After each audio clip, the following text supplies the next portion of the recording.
13 Lectures on the Apocalypse by Brother Robert Roberts, continuing the 8th lecture into Revelation chapter 12.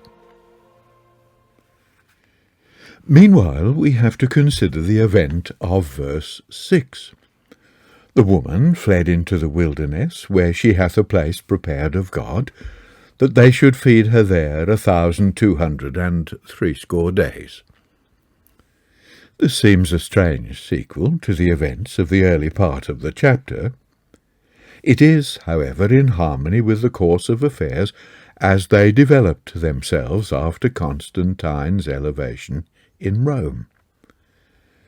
While the woman, or Christian community of which Constantine declared himself protector, continued in the sun-invested position in the heaven to which events had elevated her, the woman, in another sense, fled the position and became the object of persecution of the new and nominally Christian government.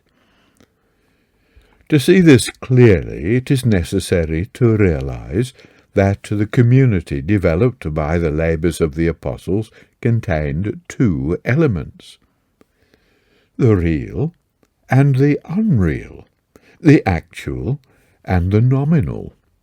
Those who were earnestly subject to the law of Christ, and those who were professors without heart, who accepted Christ as a tradition, but were uninfluenced by it in a practical way.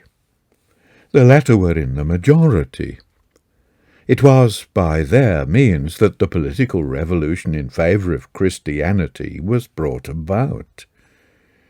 They were not fastidious about the commandments of Christ, which forbid the use of the sword or identification with the politics of the present world. Therefore they felt themselves at liberty to plot and intrigue, and fill the army and offices of state, and set up a military champion in Constantine. The other class, described, verse 17, as those who keep the commandments of God and have the testimony of Jesus Christ, were the minority, an element, a remnant in the midst of the others.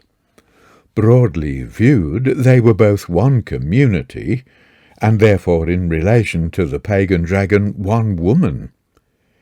In another relation of things they were two, the one the shell, the others the kernel, the one the shadow, the other the substance. To the one class Jesus tells us he will say in the day of account, "I never knew you." Matthew 7, verse 23.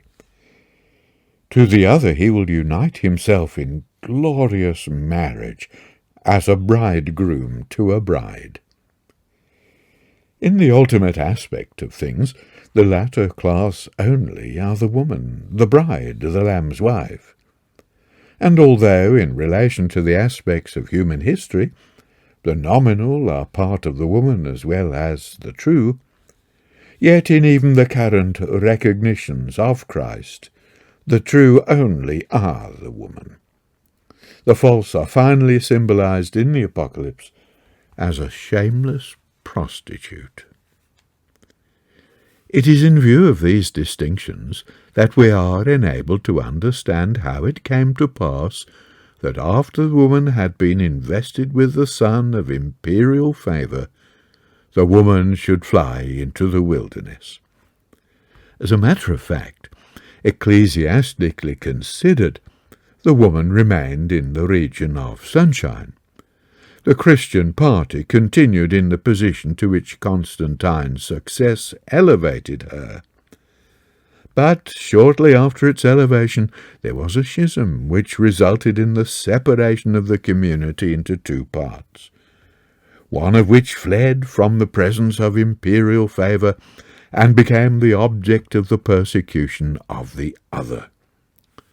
One party was zealous for the commandments of God, the other were worldly time-servers. The schism, though long existing as a spiritual fact, only became openly visible on the appointment of a bishopric of a man who, during the dreadful persecution of Diocletian and Galerius, had given up the Scriptures to save his life. The faithful could not brook such a violation of Christian decorum, and refused to recognize the man that had been appointed. The dispute raged with great bitterness. It came several times before Constantine, who decided in favour of the reprobate, who was the favourite of the court party. The particulars you may learn in Eureka, where they are fully set forth. The decision resulted in the flight of the woman both in the spiritual and the geographical sense. She fled from the presence of the court, saying through one of their leading writers, "What has the emperor to do with the church? What have Christians to do with kings, and what have bishops to do at court?" And she flew from the Roman soil and took refuge in the African provinces of the Roman Empire, the territory forming the southern margin of the Mediterranean and the northern fringe of the African continent. Here she was fed and nourished, and afterwards, spreading herself into the southern parts of Europe, she sustained in the capacity of the two witnesses that 1,260 days or years testimony in the presence of her persecutors, which we had to consider in the last lecture. Here a question will occur to many. Are we to consider, then, that the churches in Roman Africa in the 4th and 5th centuries, and the various dissenting bodies in Switzerland, France, and other parts, were the true brethren of Christ? If so, why is it that we, the Christadelphians, consider the truth is not to be found in their writings? Some make use of this argument to reject the truth. This is a great mistake. The question of the truth is not to be settled by reference to human documents or human constructions of history. We must enquire concerning this at the holy oracles alone. To the law and to the testimony. If any speak not according to this word, it is because there is no light in them. Yes, yes, says the objector, very good. But how are we to deal with the question asked? The answer is that, though these communions were not in the mass of the body of Christ, they contained it. While the Church Ascendant, the Catholic sun-invested woman, contained it not at all. There is evidence that the heretics as a class contained the brethren of Christ in their symbolization as the witnesses, but the same symbolization representing them as two brings with it the evidence that, like Israel after the flesh, they were not all Israel that were of Israel. Fragmentary writings exhibiting affinities with the truth present the same evidence. They are quoted by Dr. Thomas in Eureka. But even if there were no such evidence, we should be unwise in allowing the uncertainties of history to weaken our perceptions of the truth. In all our conceptions of truth and duty, we must be governed wholly by Scripture. We know we are safe here, whereas in dealing with matters of which there is no authentic record, we are on slippery ground. You cannot rely on the portraiture of ecclesiastical history. In other ages, Canon Bowlby of Birmingham would be accepted as a competent witness touching the Christadelphians. Yet how little, as recent experience has shown us, could we recognize ourselves in his descriptions? Going back to the days of her flight, before Constantine had yet become supreme ruler of the Roman world, we read, verse 7, "And there was war in heaven. Michael and his angels fought against the dragon, and the dragon fought and his angels, and prevailed not. Neither was their place found any more in heaven. And the great dragon was cast out, that old serpent, called the devil and Satan, which deceiveth the whole world. He was cast out into the earth, and his angels were cast out with him. And I heard a voice saying in heaven, Now is come salvation and strength, and the kingdom of our God, and the power of his Christ. For the accuser of our brethren is cast down, which accused them before our God day and night. And they overcame him by the blood of the Lamb, and by the word of their testimony. And they loved not their lives unto the death. In these verses we have a symbolical representation of the struggle that elevated Constantine from the position of ruler of a third of the Roman Empire, in conjunction with his pagan colleagues who ruled the remaining thirds, to the position of sole emperorship. It was a struggle in which the testimony for Christ, sown in previous centuries of tears and blood, obtained final victory over paganism and banished it from the system of the civilized world. It was a struggle conducted in heaven, that is, it was war among the rulers. Maximin, the emperor of the eastern or Asiatic third of the empire, made war on Licinius, the ruler of the middle or Illyrian third, with a fatal result to Maximin, whose dominions on his overthrow by Licinius were added to those of the latter. Licinius, emboldened by his success, and hating the pro-Christian policy of Constantine, the ruler of the Western or Roman third, resolved to put forth his power against Constantine and to re-establish paganism throughout the empire. This brought on war between Licinius and Constantine, which after several great battles, each a victory for Constantine, ended in the complete overthrow of Licinius and the expulsion of paganism from the government of the Roman world. Constantine became sole emperor, and Christianity the only recognized religion of the state from Persia to the Atlantic. This was the triumph of, the symbolic, Michael and his angels over the dragon and his angels.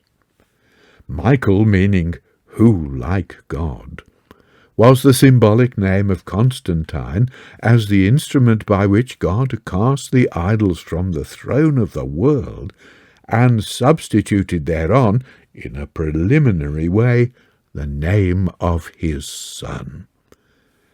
As opposed to this enterprise, pagan imperialism was the political incorporation of the original diabolism of human nature, and therefore that old serpent, the devil and Satan, which deceiveth the whole world. The wrath of this devil on his ejection from heaven, i.e. Italy, the heaven proper of the Roman system, and the woe announced for the inhabitants of the earth and sea on his descent among them, refer to the stages in the process by which, during 12 years, pagan superstition was driven by degrees from all place and power in the Roman habitable. In the latter stages, when Licinius, after his overthrow of Maximin, conceived hostile intentions against Constantine, the devil was filled with great wrath, knowing his time was short, and he persecuted the woman that had brought forth the man-child.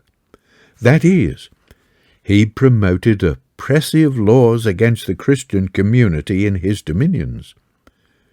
The literature of the times bears evidence that there was a general presentiment that paganism was doomed, which stirred up its supporters under the leadership of Licinius, to supreme efforts, which brought war and devastation on the inhabitants of the earth and maritime districts of the empire. In 12 years, from the commencement of the conflict, the political Michael was entirely victorious, and the old serpent, the devil, and Satan, as incorporated in the venerable paganism of Greece and Rome, was utterly cast down. When these events were consummated, there were great rejoicings among the Christian party surrounding Constantine and throughout the whole empire, who from that time imagined that the kingdom of Christ had really come by the hand of Constantine. This was the loud voice of verse 10, a voice in heaven in the ruling sphere saying, "Now is come salvation and strength and the kingdom of our God." It was only, however, in a preliminary, typical, and shadowy sense that this had come to pass. It is only when the seventh trumpet sounds that the kingdoms of this world become the kingdoms of Christ, as we have seen. The loud voice represents the exaltations that actually took place, as ecclesiastical history testifies, but does not necessarily guarantee these exaltations as representing the accurate truth in all particulars. In verse 14 we have the flight of the faithful woman again introduced. We have considered the meaning of this in connection with verse 6. Verse 14 adds to the information of verse 6 by telling us where the woman was to be nourished. 2 wings of a great eagle, or as it is in the original, of the great eagle, were given to her that she might fly into the wilderness state. Understanding the Roman power to be meant by the great eagle, and this was one of Rome's leading symbols, the wings would indicate the outlying provinces of the Roman justification. The city of Rome itself was the head of the eagle, Italy its body, and the countries east and west subject to its authority, its wings. History shows us that it was in these wings where the witnessing community were nourished. Dr. Thomas in Eureka illustrates this in a very ample and satisfactory manner. I would recommend you to make the acquaintance of that wonderful work. Perhaps you may feel more encouraged to do so after the slight understanding of matters which these lectures afford. In verses 15 and 16 we have the serpent, also styled the dragon, exhibited as the persecutor of the woman for a lengthened period. After the overthrow of the pagan dragon, the actual persecutor in the case was the government of Constantine, under the instigation of the bishops of the Catholic Church of the court party. This creates a seeming difficulty in view of the fact that the pagan dragon was finally disposed of by the victories of Constantine. It is staggering at first sight to find the dragon stand for paganism, and then for the Christian government of Constantine, who overthrew paganism. The explanation is to be found in the fact that, though in the conflict in which Constantine, as the Christian ruler of a part of the empire, contended against paganism as the champion of the Christian name, only paganism could be considered as the serpent and adversary. Yet afterwards, when Constantine occupied the dragon capital, Byzantium afterwards called Constantinople, and had absorbed the dragon territory into his dominions, and became in his turn an adversary and persecutor of the remnant of the woman's seed, His government became transformed into the political serpent and dragon as distinctly as his pagan predecessors. Therefore the vision, which has more to do with the nature of things than their nominal distinctions, retains the serpent dragon as the symbol of the Church's persecutors, when those persecutors were nominally the Church's protectors. The vision is thus in harmony with events as they unfolded themselves in fact, though out of it with historical nomenclature from a human point of view. In this it gives one of many marks of its divinity. It is after the analogy of the symbol of the woman, which in one relation of things is the community of the faithful, and in another the apostate church in adulterous association with the kings of the earth. In the water mentioned in verse 15, which the dragon cast out of his mouth to overwhelm the woman, we may recognize the military expeditions dispatched by the Catholic government against the schismatics in the Roman wings. In the earth helping the woman and opening her mouth to absorb the flood and to save the woman, we see prefigured the aid that was rendered to the faithful Christian community by the lawless lovers of liberty in Africa, emphatically the earth, who resorted to violent measures in their defence. The particulars, which are very interesting, will be found very fully set forth in the 3rd volume of Eureka. We cannot do more on the present occasion than indicate the interpretation. The dragon was wroth with the woman and went to make war with the remnant of her seed. In the carrying out of this war during the ages that followed, the ecclesiastical enemy of the remnant of the woman's seed underwent various political transformations which are the subject of representation in chapter 13. This chapter is full of interesting details. We cannot go into them with the minuteness which they deserve. We must be content to indicate the general outlines in a rough and ready way. They have to do with the new constitution of things in Europe springing out of the Constantinian Revolution. Such as desire to attain a more thorough acquaintance with the matter will do well to avail themselves of the opportunity so wonderfully brought within reach in Dr. Thomas's Eureka. His exposition of this chapter alone occupies over 200 pages of the 3rd volume.